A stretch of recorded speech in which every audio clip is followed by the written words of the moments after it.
What's up, you guys? Welcome back to the podcast, the new and experienced investor podcast, the #1 live podcast in Laguna Hills. Congratulations. Thank you. Right on. I'm one of your hosts. I'm Alex Barnett. I'm the new guy. And I'm Joe Holmes, and I'm the experienced guy. That's right. We're doing a real estate podcast.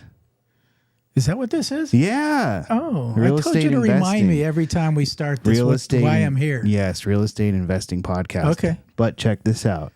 Everyone always asks, where can I see the show? Okay. Like, when, I know you guys are live. How do I get there? I solved it. I finally solved it. About time. I got us 3 a years, link. right?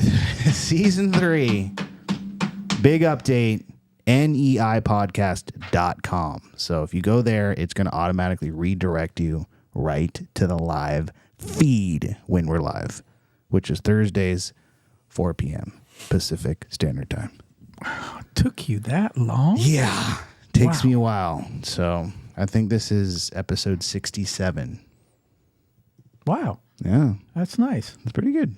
Yeah. So When did we get the designation of #1? Well, there's 2 live podcasts in Laguna Hills. The other guy is not getting very many views. Oh, Yeah. okay. So that Great. makes us #1. Got it. I did my research. Yeah. So, but as usual, we have an amazing guest here today. We're going to be talking about getting rich by flipping houses. Okay. It's one of my favorite topics. Should you want to do the 2 tips first? Yeah, well, I was gearing You're up getting? to that. Yeah. Oh, okay. Because I'm going to present the topic, which is getting rich, flipping houses, balling out, and then that I would say, Joe, do you have any 2 cents you want to add? 2 cents or 1 yeah. cent? You do 1 and I do 1. That's fine. So maybe you guys let us know. This is live. Let us know in the chat. Do you like this? Would you like this segment to be called 2 cents or just the tip? Okay. And then each of us provide a tip Okay. on flipping. Relationships. That's my tip. Okay. Build relationships.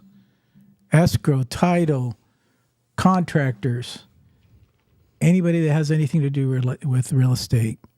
Okay, people you buy products with. Build relationships. Once you get those relationships going, nurture them, reward them, and be successful. What do you do if...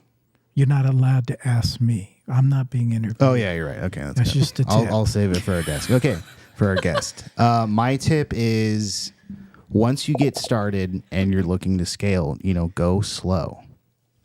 You don't got to ramp it up to 20 properties right off the bat.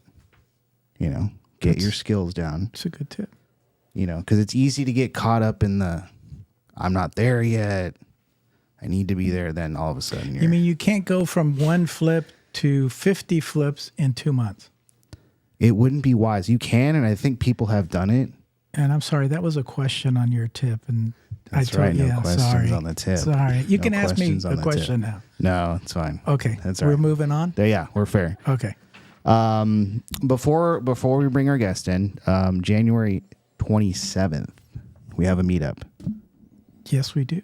Well, you made a mistake last week. Yeah. It is January 27th. Hangar 24, Irvine, California, 6 p.m. live. I was hoping it was actually January 20th because I was going to be celebrating, That's right. the new president and all that sort of stuff. But 27th is fine. Okay. Yeah. We'll still celebrate here Okay. the week before, and then Got it. we'll rub it in everyone's faces on the 27th. Ooh, that sounds good. There you Okay. go. That'll be the plan. Yeah. All right. No more screwing around. Before we bring the guest in, one last thing. This is live. Drop your questions. This is like one of your only chances to get this sort of like your question to a person of this caliber. You're not just going to call this guy on the phone. Okay. You're going to have to book some time. You You're going to have to can pay call him. for a You mentorship. can call him, but he's not going to answer. Exactly. That's what I'm saying. He's So busy. do it Yeah. here while you're in the chat, so share this with anybody looking to get into flipping, Okay. and then drop your questions here, get them answered. Then there you go. Okay. So without further, wait. Full disclosure. Ryan is my son-in-law. Ryan started with me about 10 years ago now. We literally flipped a property together, and then I'll let you tell him the rest of the story. But I just wanted to make that disclosure that he is my son-in-law. Joe's obsessed with these disclosures. Yeah, You just can't stop. Yeah. All So right, it's fine. okay, go ahead. Okay. Introduce him. Anyway, yes. So we have with us Mr. Big Time himself, Ryan Mitchell. Ryan, thank you for being here. Thanks for having me. And I know you are Joe's son-in-law, but you've taken the reins and you've ran with it. Yep. That's amazing. So, like you mentioned before the podcast, you have been here a couple other times. Mm-hmm. The first one, everyone can go back, get your origin story all the way from the beginning. The second one, you talked about buy and hold in Alabama. This one, getting rich. All right. Flipping houses. Sounds good. Okay. So do like a tiny bio, and then let's get to the meat. So yeah, like Joe said, I started flipping houses with him 10 years ago. I might be 11 now, but it's been a while. Shortly before that, I got my real estate license, mainly because I wanted to get into flipping. And Joe said, basically, get licensed and, come talk to me. So that was like my initiation, if you would say that. Got licensed and came to him maybe 3 months later and said, I'm ready to go and I want to flip a house. So I didn't get my license necessarily to be a real estate agent, even though I do that sometimes. I got it to flip houses. But yeah, that first one was just proof of concept. We went on to do maybe 5 or 6 more in the next 12 months or so.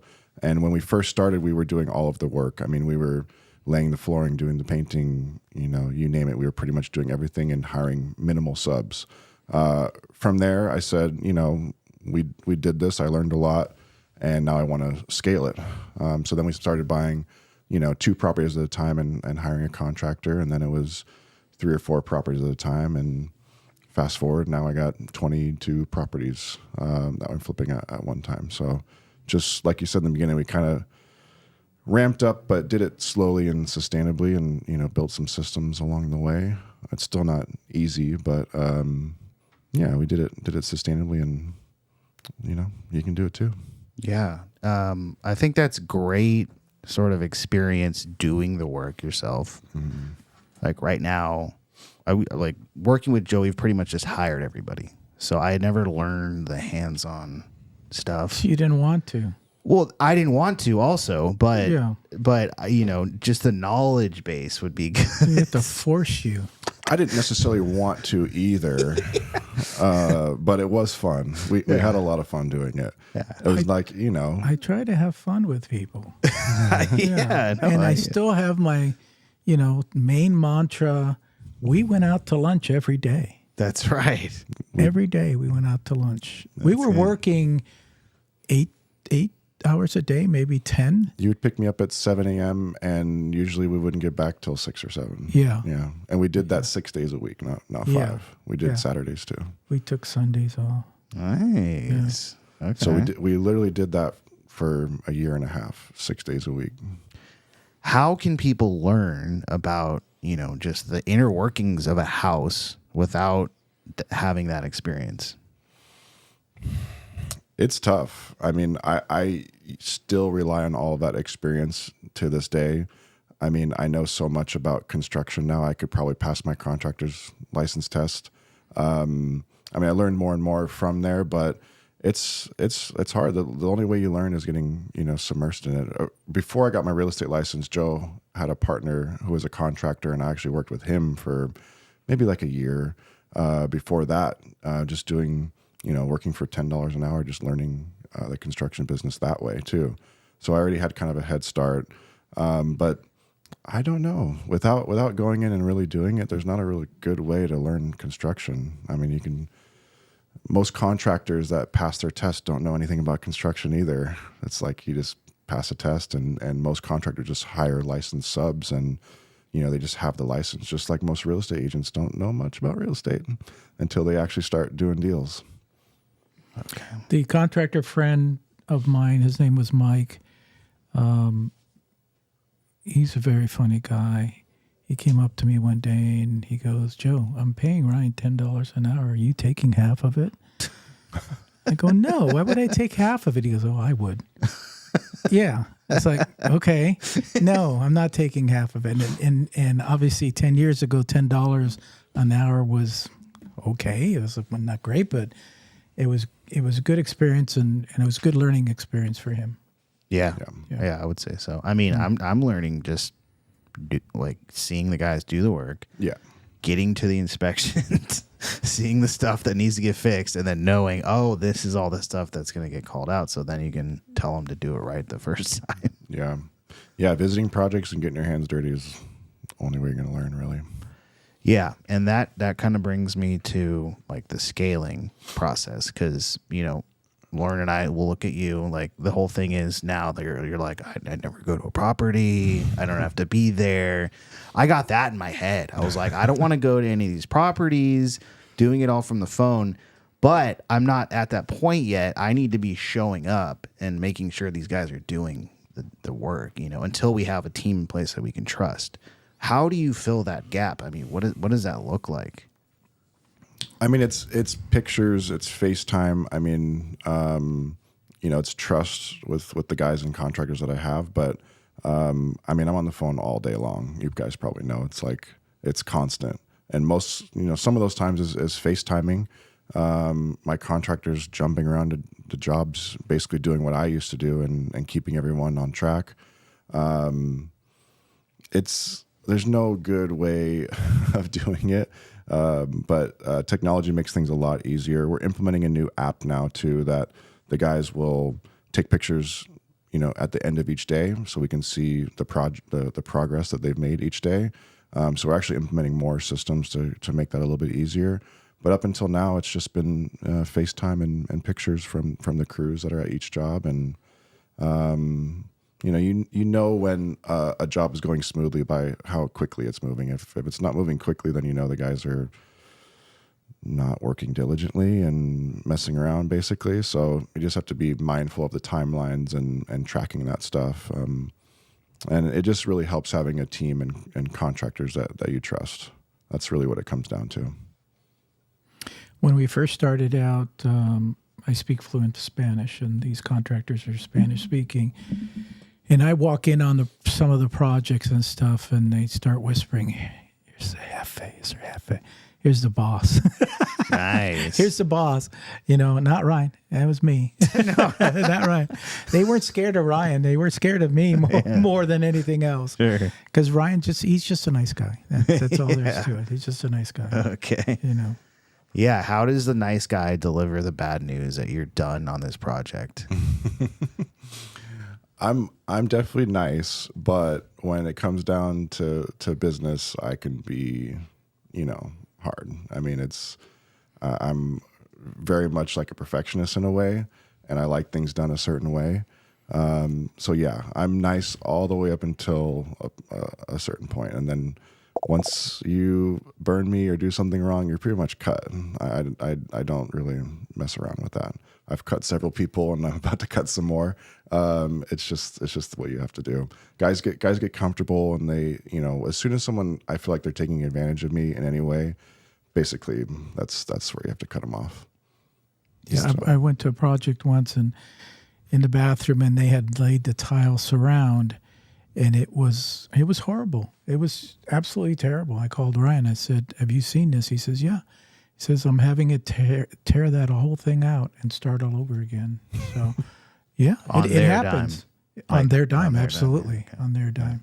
Yes. Yeah, I won't pay for mistakes. It's like either you fix it or you're not getting another job for me. Mm-hmm. And I'm very loyal to the people that are good to me. They get every single one of my jobs, and they know that, and they appreciate it. At least most of them do.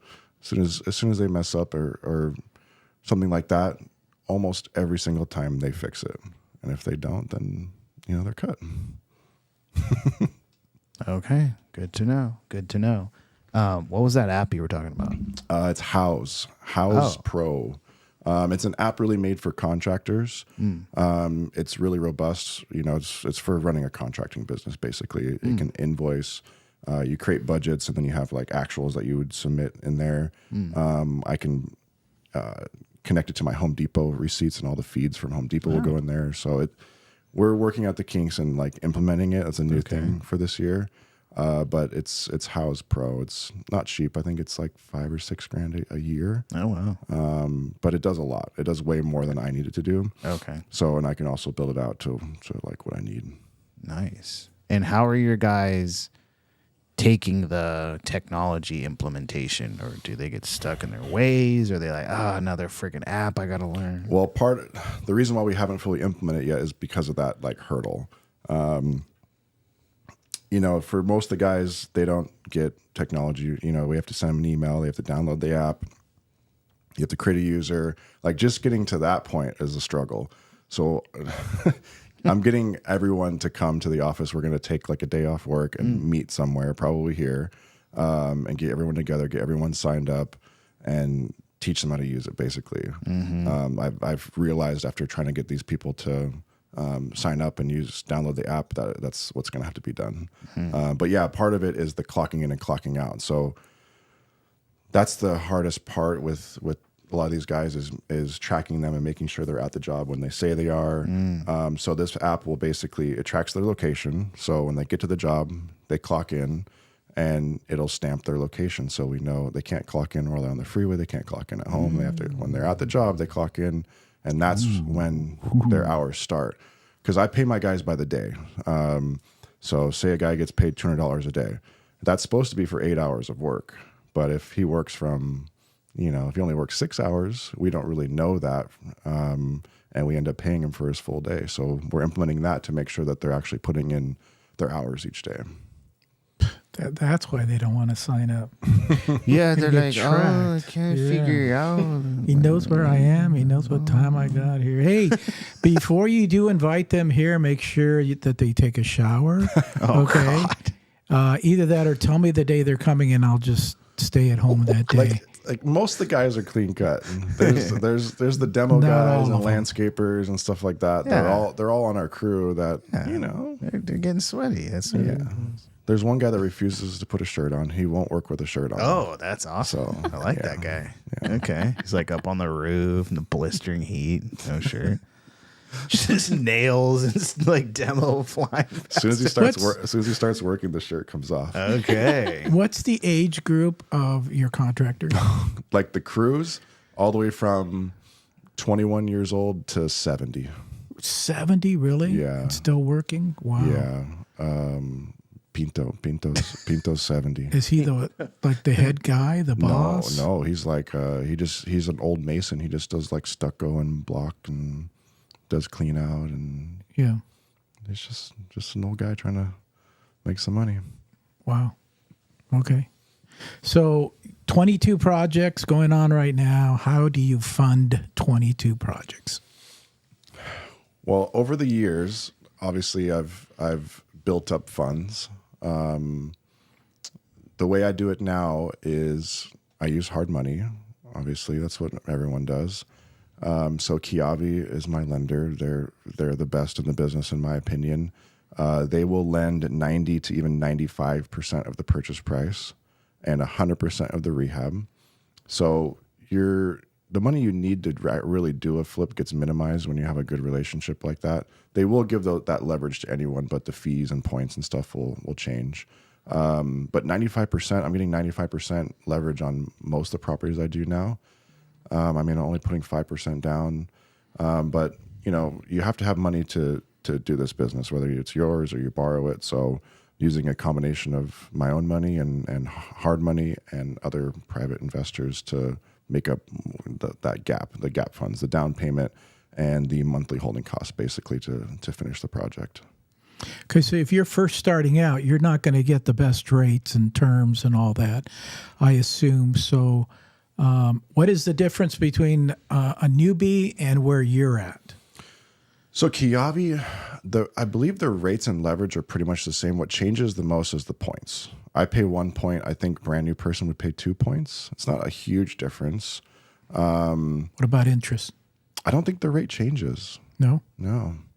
Yeah, the rate pretty much stays the same. What's the rate at now?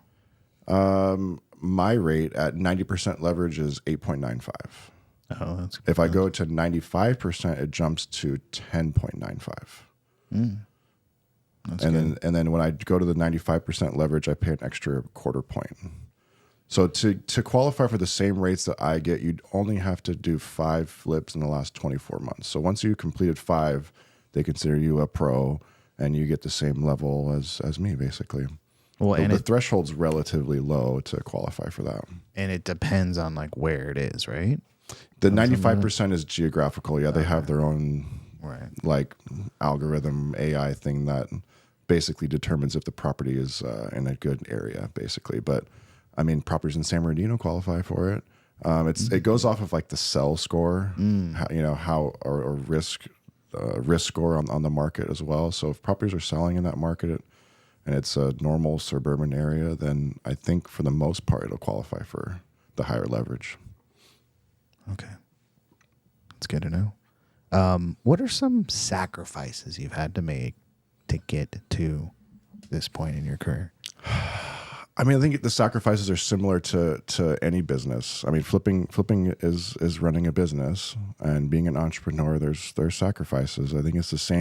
if you want to be successful at doing anything, it's the same sacrifices. It's working when other people aren't. I mean, I work on weekends most of the time. I'm answering my phone on the weekends, on Sundays, late at night, early in the morning.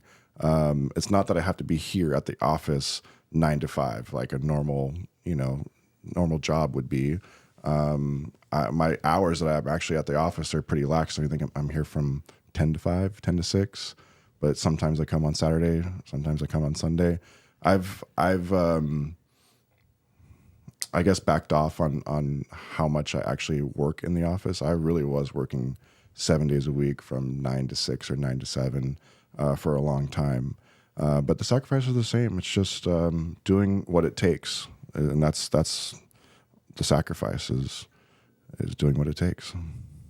Was there ever a moment when you like questioned if it was all worth it? When things get difficult, I mean, I don't think I ever questioned that. I've known for a long time that this is what I wanted to do, and I'm on the right path, and all those things, and my journey to wealth or whatever you want to call it is through flipping and what I'm doing. So I never questioned it. When things get hard, sometimes you question yourself, is this what I really want to do? I mean, I've thought about it a couple times, but from just a second. Yeah. And then I go right back to work. Yep. You're like, yeah, it is. Yeah, it is. And then you get through it and you realize you can get through it. Yeah. Yeah. There's it's like I said, it's running a business and being an entrepreneur is hard. It's not easy. And especially if you want to have a certain level of success. Of course, you can flip a couple houses. You can flip 3-4 houses a year, make $200,000 a year, really, really good living. But what level of success do you want? If you're good with that, I think you can flip 4 houses a year and, it's not that much work.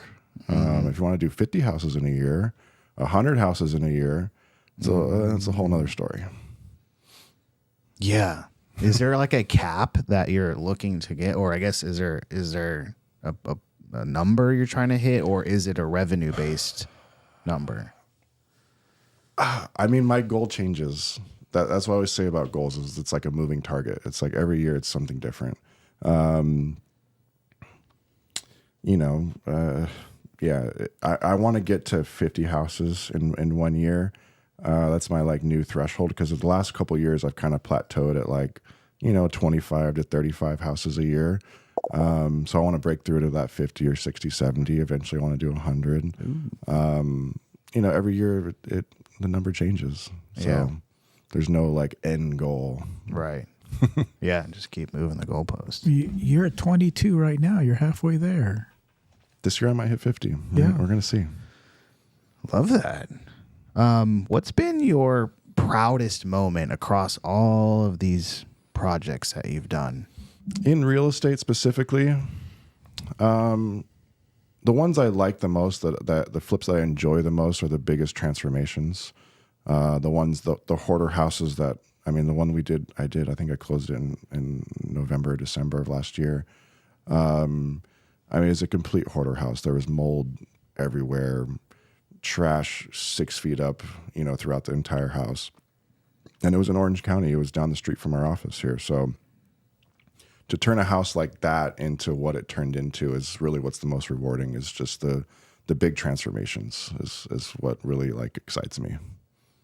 I'm sure everybody out there is just sitting on the edge of their seats and they want to know how much is the most money you've made on one flip. Obviously, the money is a rewarding part. So usually those properties that have those big transformations, the goal is to make a lot of money on those ones, which is true. The property I made the most money on, I made almost $400,000 on one flip. Wow. It's like 380 or Beat 390. yours was close. So yours was what, 3? And like 320. Oh yeah, listen to this guy. Yeah, you hit one home run and you think you're Mickey Mantle. You remember who Mickey Mantle is? Yeah. Yeah. It's more like Lou Gehrig. I don't know. Does producer know who Mickey Mantle is? Nope. No, see? Wow. Yeah. Okay. It's Got funny. it. For a long time, I never did a flip and made over 100K. I mean, I think I had to do like 30 or 40 flips before I even made 100K. Before that, it was always, 30 to 60. Had a couple like 80 grand profits. And then one year, basically when COVID happened, specifically 2020, 2021, I think 2021 was the year where I had 6 or 7 properties that made over $100,000 just in that year, just because of the timing of the market. Everyone knows what happened post-COVID is the market exploded. I went in pretty heavily buying properties during COVID because I'm a numbers person, and I did all the research and really looked at the market and was like, I don't think it's going to go down. I think the opposite. And I bought a bunch of properties and it paid off. So 2020 year was kind of my breakthrough year. But yeah, for a long time, I didn't make over 100 grand on property. Now it happens all the time. So it's fun. What can you attribute that to? Usually it's obviously easiest to make 100 grand on a higher end property. So if you buy $1 million house, usually in my formula, $1 million, I want to make 100 grand, like minimum. So the higher end properties is an easy way to do it. You just get lucky sometimes finding good deals. That year in 2020 or 2021 is also when I ramped up like my off market acquisition company, and I think in 2021 I think we purchased 30 or 36 properties off market. So going off market, you're always going to find the best deals. Now I don't get many off markets. Actually, I'm getting a lot through other wholesalers and MLS. So it's really just relationship based. And you just get lucky. There you go. I'd rather be lucky than good, as they say. Mm-hmm. Southern California, it's known for its high-end properties. What's something, since you've been involved in Southern California real estate, what's something that maybe people wouldn't realize about SoCal real estate or flipping, I guess, in general? I mean, in Southern California, there's so many different price points and markets. I mean, up until a couple of years ago, at least, you can buy a property for $200,000. That's below, at the time, it was, well below the national median home price. So a lot of people don't realize that if you drive a couple hours out to Desert Hot Springs, not even Trona, back then, I did a lot of flips in Banning. Banning was, at the time, one of the fastest growing cities. I mean, we were buying properties for 200 grand, 200 to 220, selling them for 350, 360. So there's just so many different price points and markets. Yes, of course, it's known for its super expensive houses. I mean, there's a lot of luxury in Orange County specifically, but you can find cheap houses too. That's probably the biggest misconception about Southern California. And not just mobile homes? Not just mobile homes. Actual stick house. I mean, I'm still buying. I'm under contract to buy. So San Bernardino houses now. We usually buy. I mean, I'm buying one right now for $245 in San Bernardino. I mean, it's worth 500 grand. It's half off. So, yeah, you can still find them under 300 grand in SoCal. And San Bernardino is one of my favorite markets, believe it or not. I do. So believe it. what's the situation with that one that's half off? Why is it half off? It was a probate sale, and really it's condition based for the most part. There's some squatters in the property, Okay. but they're not like tenant squatters. They're squatters, and we deal with those a little differently. So it's really condition based on that one. Okay. It's not in So good shape. you call the Sopranos gang to take care of the squatters, or We visited the property and talked to them, and we kind of assessed the situation as something that's not going to be a problem for us, and Nice.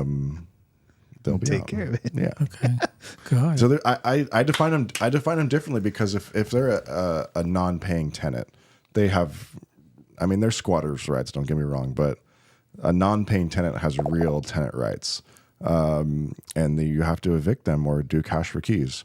I mean, these are true squatters, transients that are just looking for a place to sleep.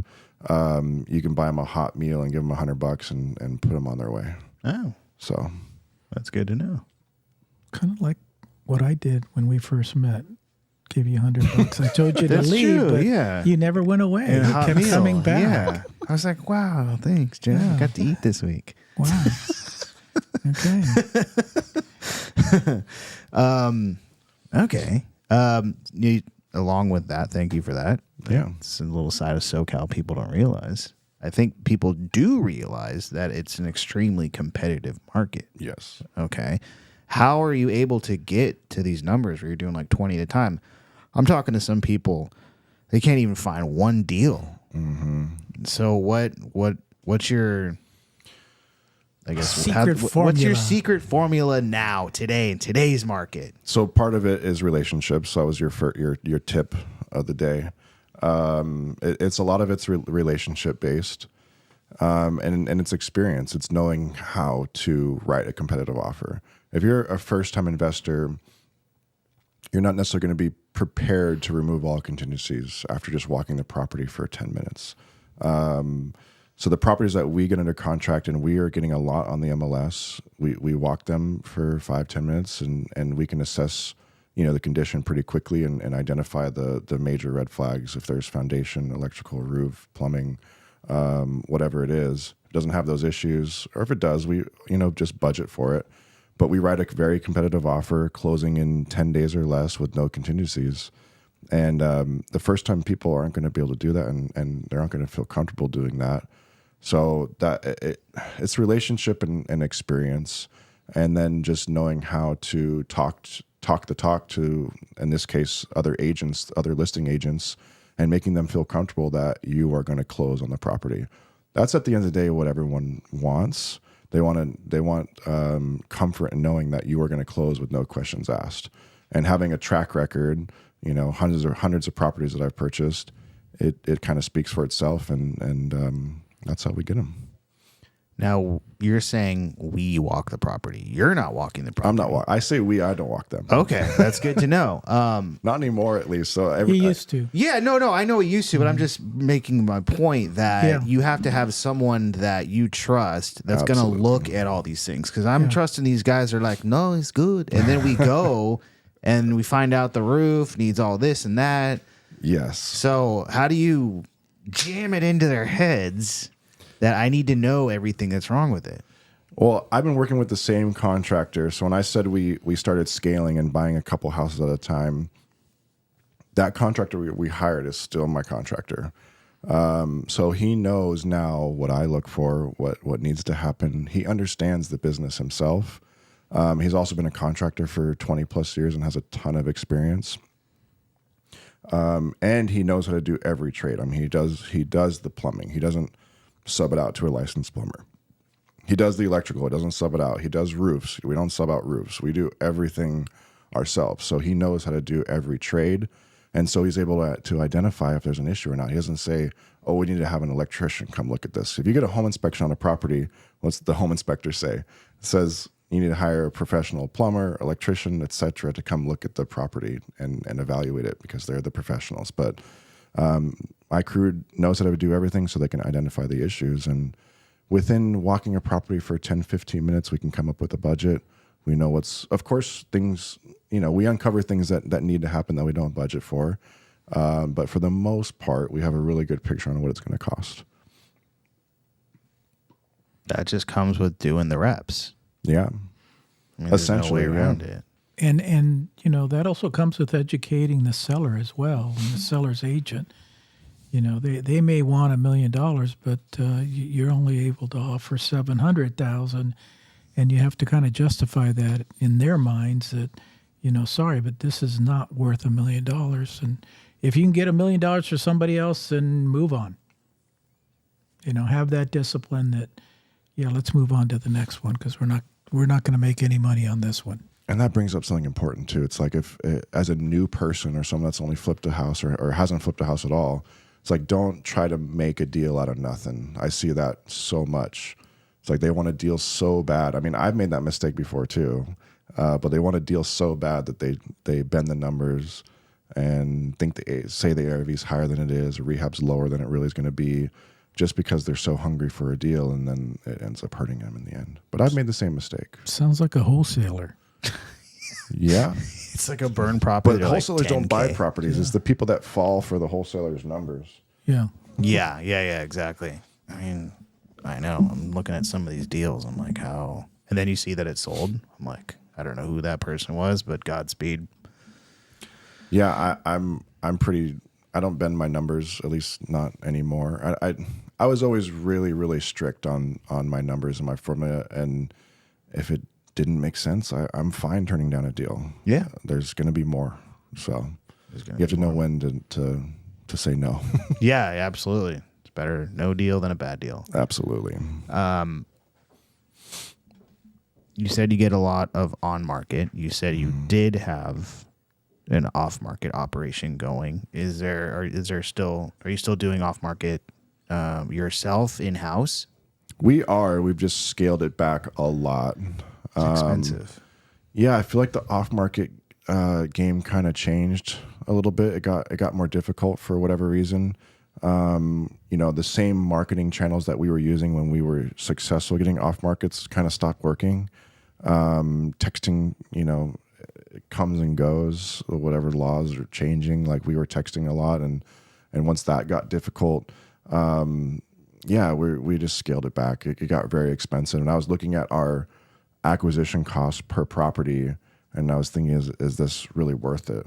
In a lot of cases, it was. I mean, it was up until a certain point, and I feel like you have to spend more and more money now to get a deal, at least especially in Southern California, that it became like too much work for not enough return. So even our off market, our acquisitions company now shifted to on market MLS acquisition. So even the same team that we were using, our VAs that we trained with sales training and stuff, they're still great. Now they're calling agents and looking at the MLS, and we're getting deals that way. So we're doing it in a different way, and that's way lower cost. I mean, we're not spending anything. We pay for call rail and a couple small things, and that's it. Can you give people maybe a couple tips on how to go to the MLS? Because everyone essentially has access via Redfin or Zillow or whatever. What do you look for? How do you make that offer? Yeah, so on Zillow and Redfin are just feeds from the MLS. So the way I find properties on the MLS is how I used to when I first started. It's through keywords. When a listing agent has a fixer property and they describe it, they're going to use certain words to describe that property, and it's going to be fixer, needs TLC, makes investment, whatever those keywords are. You can use Redfin and Zillow to search those same keywords. So essentially, that's all I'm doing on the MLS is searching keywords, finding a distressed property. I'm comping it to come up with the value, and then working backwards with estimating rehab costs and my little formula and putting those offers out there. So anyone has access to the same info I do. It's all on Zillow and Redfin. Listing agent's phone number is right there. I think people just are lazy. Yeah. They don't want to do They don't want to do the work. They don't want to do the work. Yeah. Yeah. Mm-hmm. And then they don't know how, but then you can show them how. But it's something you can easily teach somebody. It's not brain surgery. And we've taught a lot of people. We used to, we had free MLS training, and we had 10, 15 people. I showed them exactly how I do it. And 1 or 2 people out of those were able to get a deal, and everyone went away after that. So they do. You can Just show. make sure that they buy me lunch first. Right. It's like you can teach 100 people how to give them everything and exactly what you do, and maybe 1 or 2 of them are actually going to do it and take it somewhere. So it's just human nature, I guess. But if you want to get a deal, you will get a deal. You just have to put the time in. If you really want it. Yeah.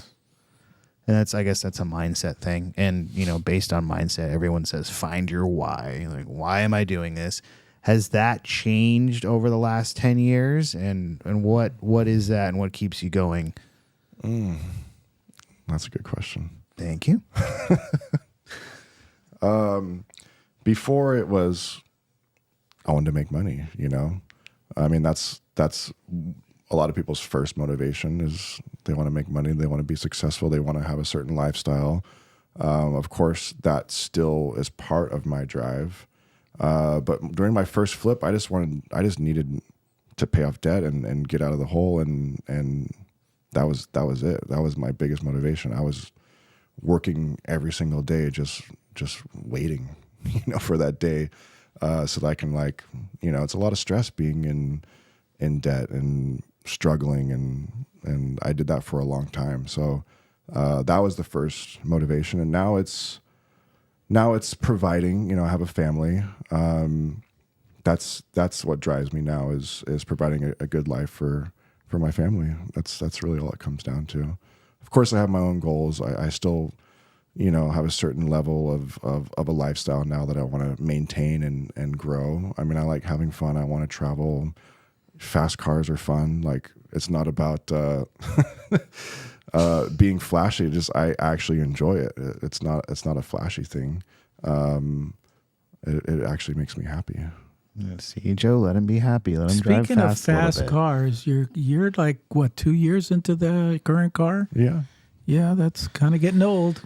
A new car. Pulling up he's here. looking. He's looking up houses, and he's also looking up cars. Every couple of years. Probably got a tab open right now. It's kind of like his phone. Every year that iPhone comes out, he has to have the new one. Yeah. Yeah, I mean, if you have the option, like, why not? Yeah. Yeah. The why now? The why now is really the family, and that's it. Without getting mushy. Yeah, no, that's a good why. No mushy. No mushiness. No. What's a piece of advice, you wish someone had given you when you first started that you could give everybody out there in TV land? I feel like I got a lot of advice and a lot of good advice.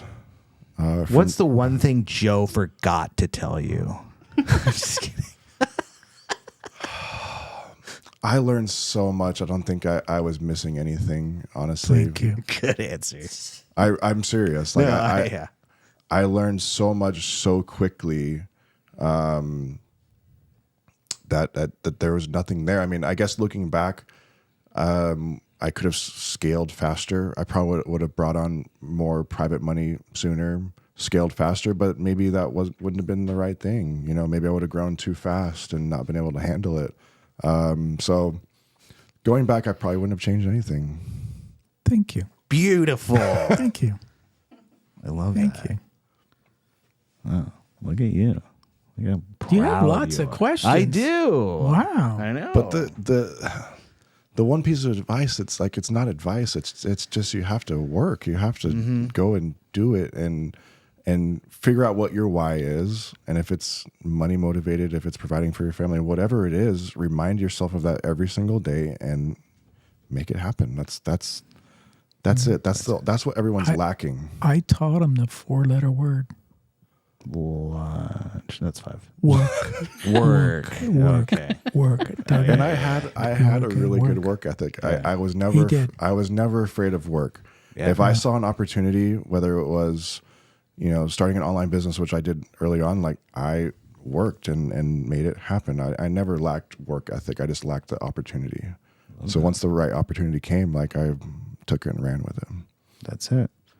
Now, would you say, there's all different types of personalities, and in flip or just real estate in general, there can be some volatility. There can be some risk taking involved. You're a pretty even keel guy. Mm-hmm. What kind of keeps you grounded when stuff may be looking like it's not hitting the target? Yeah, I'm definitely even keeled on the outside, but there's a lot going on the inside. I worry about things. It's part of it. But there's certain people, when stress hits, they fly off the handle. Yeah. They shut down. Should they just stay out of the game, or They should reconsider.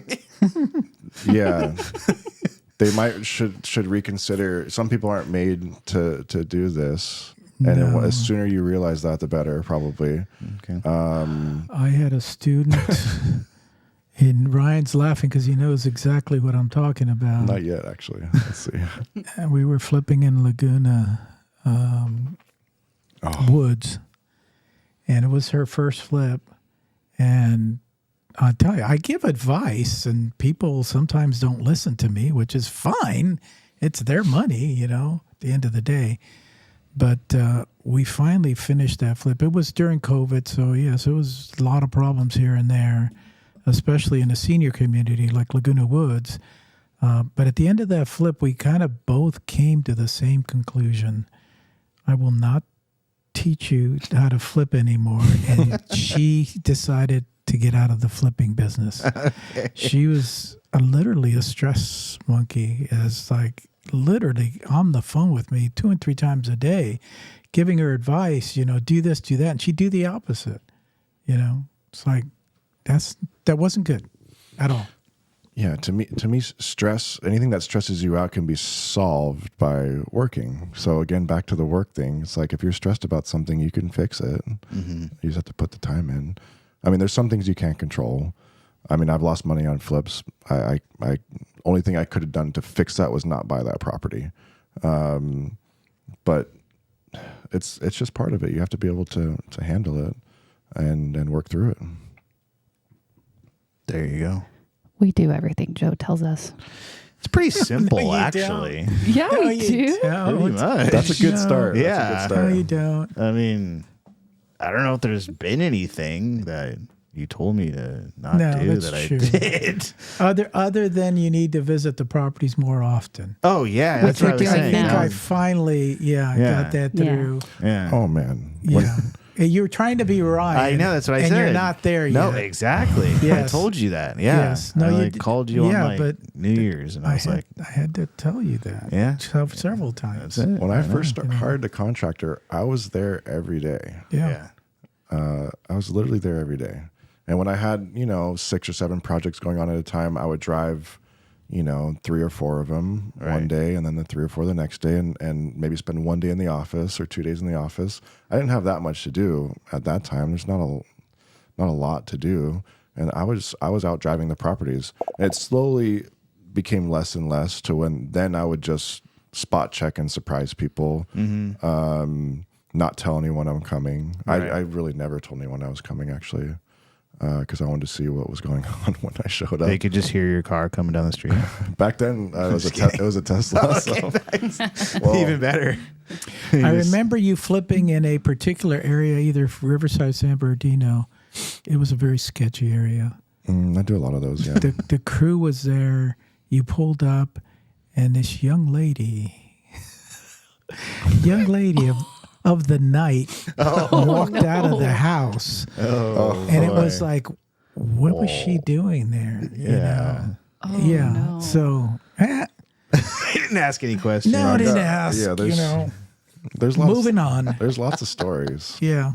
No, that she had broken into the house, and my contractor actually lived 1 street over from that property, and he showed up to work, and she was naked in the house, and he told her to leave, And she said, no, I can do something for you if you let me stay here. And he said, no, you need to leave. And Sorry. she got dressed and left the house. All right, there you go. Oh my God. That was a missed opportunity, I think. I don't think you didn't see her. Yeah, exactly. Yeah, She's missing a couple teeth, I would say. a few, yes. We got There's anybody lots in of the stories, though. Yeah. Anybody in the chat? Do we need to get some questions answered here? Yeah. A couple questions from Natalie first off. If my client asks me what's the ARV for a house, what do I answer? I'm not a contractor. Do I just send the comps? As an agent, yes, you should just send comps. You're not a professional. I mean, you can give a CMA, basically, is what the tool an agent has. But whenever I'm comping a property, I'm trying to find something in the same neighborhood that has been flipped or has been fully renovated. And that basically determines what the ARV or after repair value is of that property. Sometimes there's not the perfect comp, but sometimes there's several. But as an agent and, giving advice, you have to be pretty careful. I'm a broker too. So giving a CMA report and showing the comps and giving your opinion of what the value is the best thing you can do.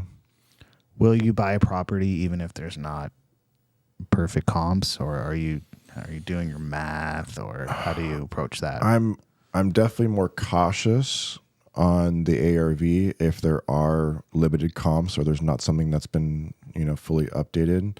For the most part, with the data that's out there, you can come up with a pretty good idea of what the ARV is. But there's sometimes I'm stumped too, and I'm like, I have no idea what this property is going to be worth. And in those cases, I usually come up with like, what's the worst case scenario? What's the lowest this fixed up property is going to sell for? And I just run my numbers off that. I'm like, oh, this property, usually I can come up with something on this. It's worth at least this much if I fix it up. It's probably going to be worth a lot more than that, or at least a little bit more than that when I'm done. But I try to come up with the worst case scenario number if there's a complete lack of comps. Doesn't happen that often, actually. But and I'm just more conservative on those properties. That's all you can do. You're never going to get in trouble being more conservative. That's it. More questions? Yeah, we have two, one from Natalie and one from Stephanie. I think they're along the same lines here. They want you to talk about a flip that went completely bad, or if you have one that did. Wow. Sick people. If you're ever at a meetup or anywhere talking to somebody who says they flip, if they tell you they've never lost money or never had a bad flip, run the other way because they're lying to you. Maybe they're that good. I said that for a long time, though. Yeah. I did, because I didn't lose money on anything for a long time. Yeah. But now I have that story. Tell us. I mean, again, there's flips rarely go perfectly. There's no like nightmare story, I guess, but losing a lot of money is a nightmare to me. So with the two properties, so out of all the properties I've flipped, I've really only lost money on two. Both of them are in Joshua Tree. Us too. They're Yeah. dead to me. A lot of people lost money in Joshua Tree. So it was a timing thing at the time. Well, post COVID, Joshua Tree and during COVID was a really hot Airbnb market. And when it first got put on the map, I guess, on Airbnb, there was not that many Airbnbs out there. So people realized it was a hot Airbnb market. The whole short-term rental thing got really, really popular. And everyone was investing in Joshua Tree. They were doing these new constructions. They were doing everything in Joshua Tree and Yucca Valley. And that went on for a couple years. And the market got oversaturated, basically. Airbnb properties weren't doing well. They weren't bringing in enough revenue. And that's what ended up crashing that market. I mean, the prices went down 20 to 30% from their peak. And that didn't happen anywhere else. It was kind of localized to that market because of that reason. It was just super overinflated because of the Airbnb hype.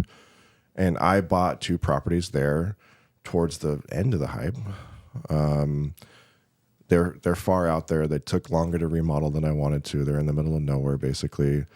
And as I was remodeling them, the market started going down.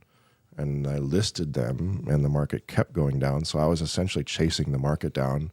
I didn't want to just like cut $50K off the asking price and sell it quickly, which looking back, that would have been a smarter decision. Because I think I first listed this property for like $525. I ended up selling it for like $395. And that happened in the span of maybe like 8 months or so. So wasn't a nightmare situation. It was just a bad timing with the market, and lost 6 figures on each one. Ooh. It's just a lesson, though. Just a lesson. And it's just a tax write-off. It's just a tax write-off. Yeah. Exactly. It's just a tax write-off. Thankfully, the gift of doing some volume is those weren't my only 2 flips. I had 10 or 15 other ones, and I think I ended up doing 20 or 25 flips that year. So I still made yearly a good income that brought my numbers down a little bit. And you're competitive, so really it still hurts. It still sucks. I still think about it. Gotta let it go, that was like 2 years ago. Yeah. But yeah, there's a lot of other nightmare stories, but losing $200,000 is the biggest nightmare to me. Yeah. You get a pretty good car with that. A nice car. A nice car. Nice car. It's making my like palms sweat. Yeah, about it. Yeah, exactly. Especially Joshua Tree. It's just like, why? Now I get sent deals in Joshua Tree, and I'm just like, no. We're I just done. won't even look at them. No, we're done. I'm just done. It's like, And even if they're a good deal, like the market's probably bottomed out now. I just have no desire yeah, to go there. yeah. Well, the contractors out there are so difficult too. We found a good Mexican place out there to eat. It Remember? was, yeah. That Oh, yeah. actually was It's really pretty good. Yeah. Yeah, but that's it. That's about it. There's Yeah. nothing else out there. That's the highlight There of is investing in nothing else Joshua out Tree. there. Yeah, decent salsa. Yeah, 3 hour drive later, it's like, yeah, we had good lunch, but I don't know could about go. the rest of it. Yeah, we could stay close to home for that. Well, and your Tesla was running low on battery in the That's middle of right. nowhere with That's no right. cell service. We had to stop at the casino, Yeah. and that was when we were buying it. Right. And who did we run into at the casino? The sellers. Yeah. And then you had your camera with you, and they said, yeah. "Oh no, you're not allowed to have cameras in the casino." Oh yeah, and then Joe We got in need to trouble. kick you out. You were doing some math on a napkin. Oh, they thought you were counting cards. No, they thought he was like doing some sort of map of the casino or something. Yeah. And Yeah. they were like, "We don't know what you guys are doing, but we don't like it." Yeah. Yeah, no, they weren't very friendly, Yeah. But the charging was free. So Was it like that was Morongo or okay. something? Out That there? was No. a random one. No, yeah, it was, To go like past Joshua Tree to Pocahontas 2 or something. I don't know. It was, something like that. I don't remember what it was. But it was a nice casino. It was a very nice casino.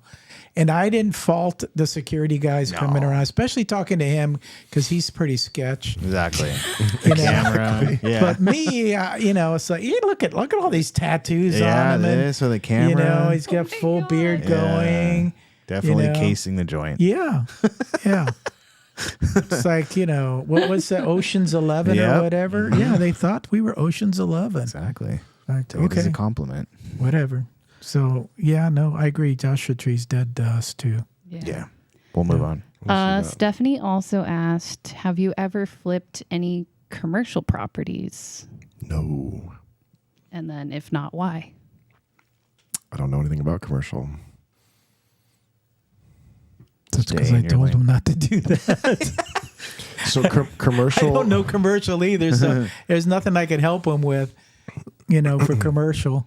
Yeah, I just don't know it. I mean, I would do multifamily, but multifamily is still considered residential, even if 4+ units is kind of considered commercial. But like industrial buildings, anything like that, I have no idea anything about them, so I wouldn't want to start doing that unless I had someone like Joe, but of the commercial space, that could teach me. Mm-hmm. Do you know of people that do that, or have you heard about anything like I that? don't, or I'd probably be talking to them. There's some guys on Instagram that I follow. They do only industrial. Then they'll flip it, but they keep it, and then they fill it with tenants, and they like cash flow like crazy. And I don't know. That's the thing with real estate. There's so many ways to make money. You just have to pick your lane, and that's it. Like, don't try to change lanes. Basically, I stayed in the same lane. Stay in that lane. Keep riding it. Keep riding that lane. Liz is in the chat. She says, "Hi, everyone." Hi, Liz. We missed you. And then Levon asks, I guess this is more direct to seller. How do you build trust with homeowners when you're cold calling them and they don't know you? Any tips for that? Just building rapport. There's a million Give 'em different a ways. little bit Yeah, more I know. than No, that. so Yeah, you know more about that. well, I mean, so building the trust, you're not going to do it on the first call. You're really on the first call just is finding out if they are open or willing to sell or have thought about selling now or in the near future. And then from there, you can start by just asking about the house, but then the more you talk to them, ask them questions about their actual situation of why they're thinking about selling. Some people will just automatically open up to you and say, "Oh, I just got divorced. I'm downsizing." Then you go down that road. And when you start talking about emotional stuff, then that's where the bond gets created. Yeah, you have to find out what their pain points are. Once you find that out, then you can, make that emotional connection. And I want to caution you about making an emotional connection. So Alex is on the phone with this guy, and an hour later I turn around because he's in the office and talking to him. He's still talking to the same guy, but now they're talking about World War II and what the guy did. And I'm like, hey, I think that's enough. You've got the bond there going. Is he actually going to sell? No, he's not going to sell. Yeah. I go, why are we still talking? Why are you still talking? people- So be careful how much emotional connection you make with people. At the end of the day, you want to get them to sign a contract at your price. Yes, be compassionate. Find out what their pain points are, because that's what they need to solve, is what their pain points are. Death in the family, divorce, getting foreclosed on. Those are the big ones out there. Those are the ones that you should have a script ready to go. Like, okay, this is my divorce one. Yeah, he's not treating you very well. He hasn't treated you well. Okay, well, I can understand that, It's like the problem with divorces is they both have to sign. Yeah. So you have That to never get them happens. both on the same page. It's not just him or her. Mm-hmm. They have to both be on the same page. So those are difficult ones Oh, to yeah. do. Those ones rarely work Yeah. out. So And I always tried to educate the seller. It's like if my low cash offer is not going to be the best option for you, and I know that for sure, I'll tell you what you should do. And I always tried to educate the seller as much as possible too, because they do appreciate that. Most of them do. I'll say some of them do, actually. Yeah. But I always just try to educate them. That's one way to do it too. yeah, have options for them. And, if you're a real estate agent like Levon is, you take off your real estate, you take off your wholesaling hat and you put your real estate agent hat on, and you just like, I can get you more, but we have to go to a different plan, and that is listing the property. Listing the property is going to be more expensive in one way, because now you have to pay closing costs, commissions, and things like that, which I was willing to pay for you. But, doing all the numbers, you're probably going to get a little bit more doing it that way. When do you want me to come over and take a listing agreement from you? Yeah. And then I would just add on top of all that, cold calling is literally just a numbers game. So that you just don't overthink it and just get on the phone and just do it as much as possible. Yeah, and that's the best way to learn. You can see all these YouTube videos and stuff without getting on the phone and listening to what people's problems are, and having a game plan to solve them. You're not going to be successful at all.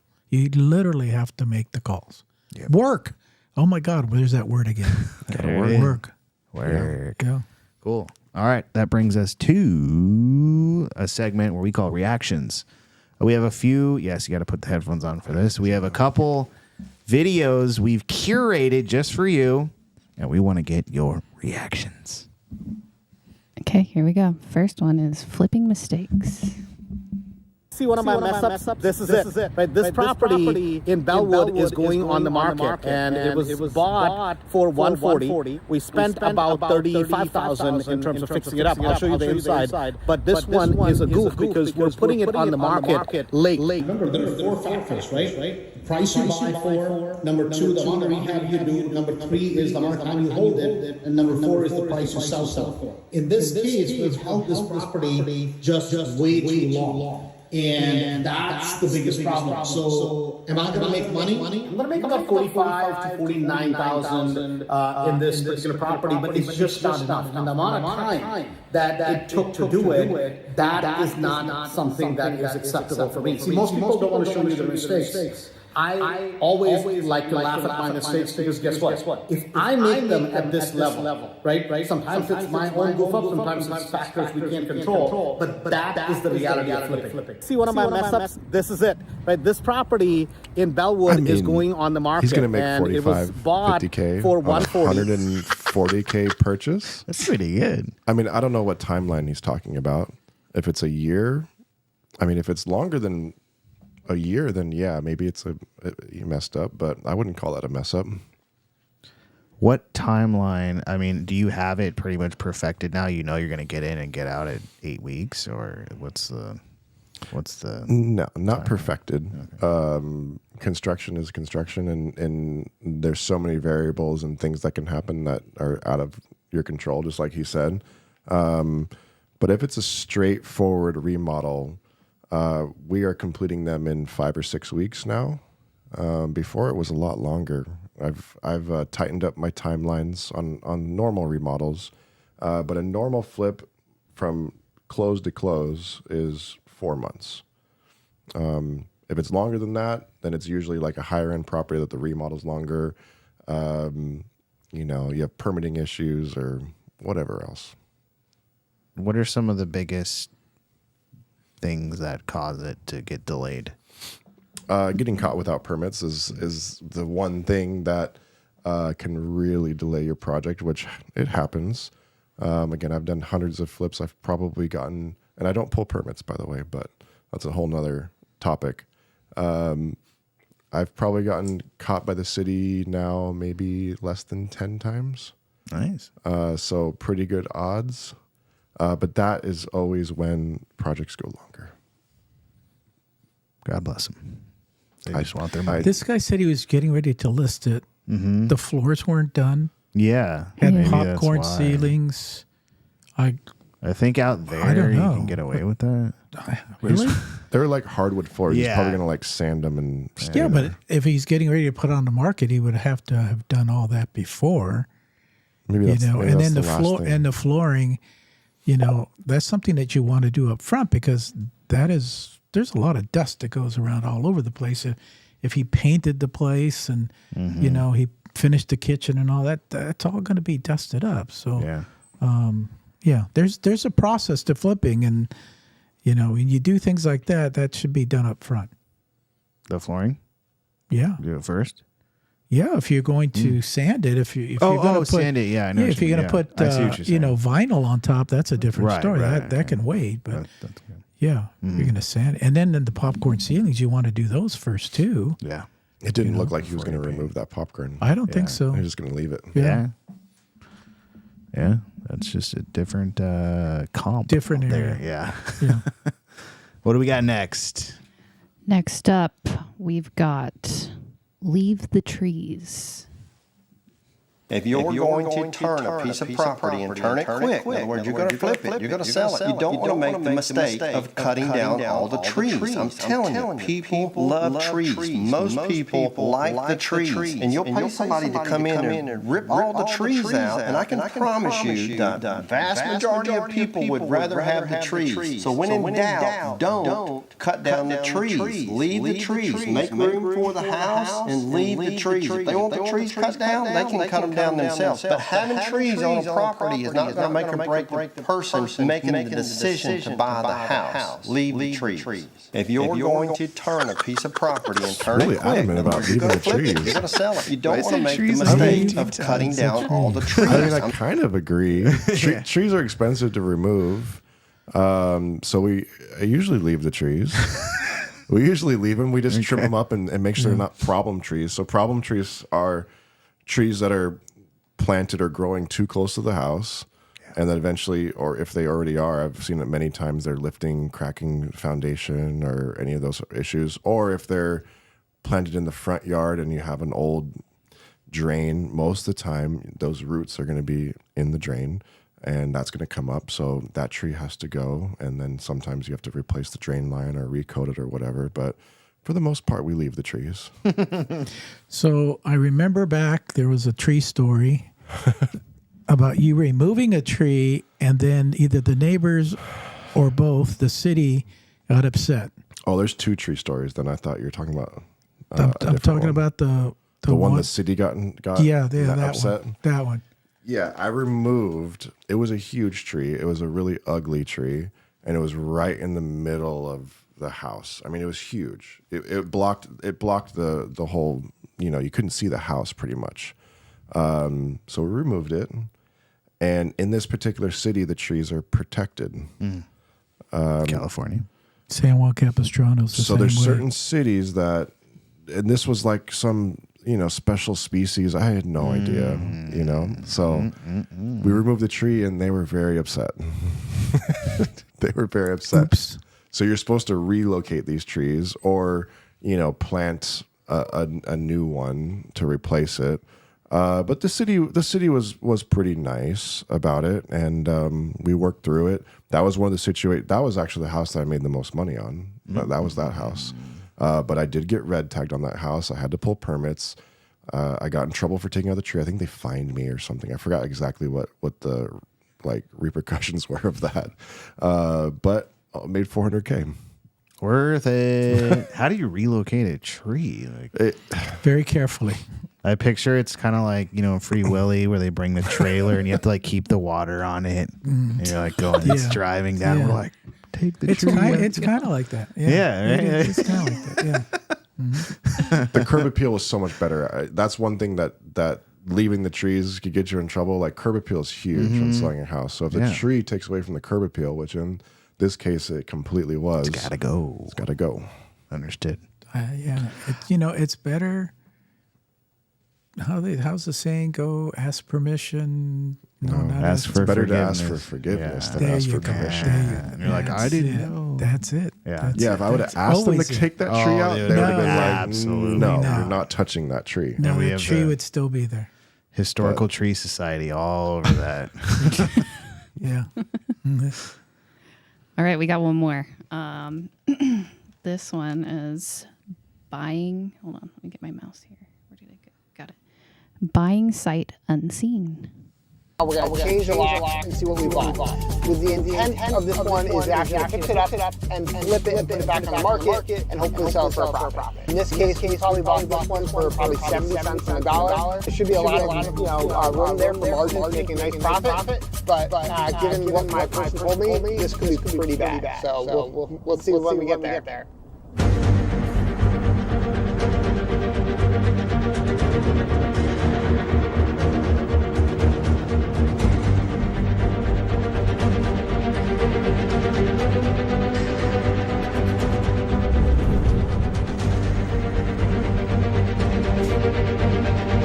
Wow. So this is the outside? Oh my God, I can't wait to see what the inside's gonna look like. We're gonna change the locks and see what we bought.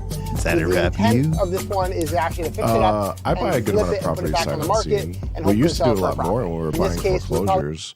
But a lot of times we did get to see the inside. But that was the name of the game when buying foreclosures. Is like you don't get to see the inside.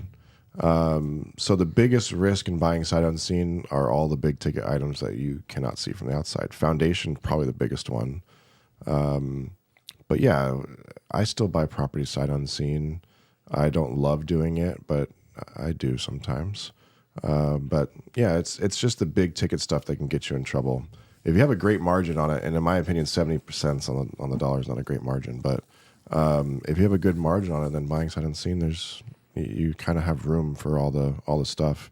And if nothing's wrong with it on the inside, then you make a great profit. And if there is, then you do okay still. Seems simple enough. Of course.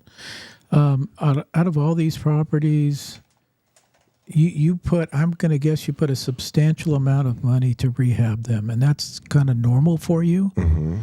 So I want to know, and our audience wants to know, what's the easy button one that you've had, and what did that entail? The easiest one, I've had a couple of them. The one that comes to mind is this one in Beaumont that I flipped. The guy had gotten divorced, and it was an off-market sale. He basically told us, like, you know, his wife and kids left him, and he didn't want to be reminded of that anymore. So he didn't want to list the house. A real estate agent came in, and this is where, like, wearing multiple hats can definitely benefit you. But his real estate agent came in and said, you need to paint the house and you need to stage it, and I'll list it for you. And he said, I don't want to do that. So he sold it to us for, I forgot the exact numbers, but I ended up making like $90,000 on it. All I did was paint it and stage it. I did exactly what his agent told him to do. The house is in extremely good shape. It was a newer construction house, so it didn't need anything. Literally paint and staged, and made 80 or 90 grand on it. Nice. Easy button. That's the easy button. I've had other properties where I bought a fixer and sold it as a fixer and did nothing to it, literally nothing. And still made, 30, 40 grand. I think that was the highest profit property that I didn't do that much to. That's nice. Okay. There you go. That's some inspiration for you guys right there. How can people get a hold of you? I don't know. Are you looking for anything? Are you looking for any like private money, or what do you need? Leads, Looking for deals? deals and for private money right now, basically, yes. Those two things. Instagram is probably the easiest way to find me and to reach out. I do respond to everyone on there, as long as it doesn't go to like the junk folder on there. It's just my name. It's just Ryan G. Mitchell is my handle, and shoot me a message on there. Wow. There you go. That's easy. G's the middle name. G, because he is a G. All right, you guys. Reach out to Ryan. Send him some deals he is buying. You Yep. know that for a fact. And I hope you guys, if you're thinking about flipping, I hope that inspired you to just get started, because your 10 years from now has to start sometime. Yeah. And you can have fun along the way. It is fun. It is fun. Yes. I don't know what everyone's crying about. We're thinking about going to Hawaii. Just the guys. Guys trip to We Hawaii. we have a flip project out there that we need to do. So I figured let's just get the guys to go out there and Couple guys, couple of hammers. yeah, that's it. Go right ahead. I'll be right down the street. I don't know how She'll be leading at the went. spa, won't she? Yeah. Yeah, I'll we're be out- at the beach every day we'll surfing be while out you there guys working. are working. Yeah. Oh, man. I'm not leaving her. Okay. I would go and work. You don't want me to be around, so I'll have to do my own thing. I think you'd probably work harder than this guy over here. You'll do a lot of coffee runs when I'm doing the work. A Okay. lot of them. Okay. All right. Thank you guys so much for being here. Appreciate you jumping in the chat. And please share this video far and wide. We'll be back here next Thursday. We have our meetup on the 27th. See you guys next week. See you next week. If